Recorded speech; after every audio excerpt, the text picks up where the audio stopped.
Bachelor first इयरको retotalling गर्नको लागि सुरुमा गुगलमा जाने, गुगलमा गएर सर्चिङमा जाने, सर्चिङमा स्टुडेन्ट टियु इक्जाम edu.np मा सर्चिङ गर्ने।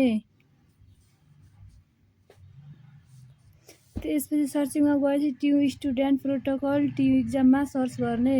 त्यसपछि हामीहरूले पहिले नै लगइन गरेको हुनाले पासवर्ड लगइन हामीहरूले पहिले गरेको हुनाले हाम्रो आफै खोल्छ। तपाईहरुले खोल्नको लागि साइन अप हियरमा जाने। त्यसपछि त्यसमा सम्पूर्ण कुराहरू जे मागेको छ त्यो त्यसपछि चाहिँ लगइन गर्ने। त्यसपछि 3वटा लाइन आउँछन्, 3वटा लाइनमा डबल ट्याप गर्ने।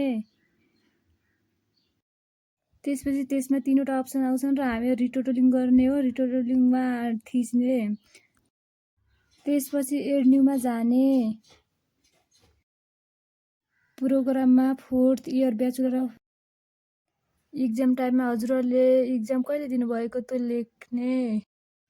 पाठमा तपाईहरुको कुन इयर्स हो त्यो इयर्स लेख्ने। इक्जाम टाइपमा तपाईहरुको ब्याक हो कि रेगुलर हो त्यो टाइप गर्ने। अब त्यसपछि हामी रोल नम्बर लेख्न गइरहेको छ, तपाईहरुको रोल नम्बर लेख्ने त्यसमा अनि सर्च गर्ने।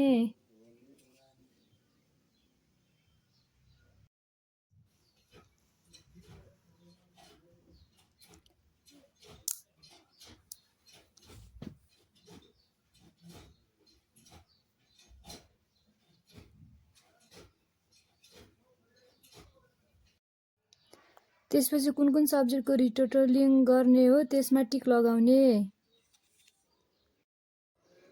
टिक लगाउने यता सब्जेक्ट हेरेर टिक लगाउने। कुन विषयको रिटोटलिङ गर्ने हो त्यसमा यता साइड छ हेर्दै टिक लगाउने। सबै गरिसकेपछि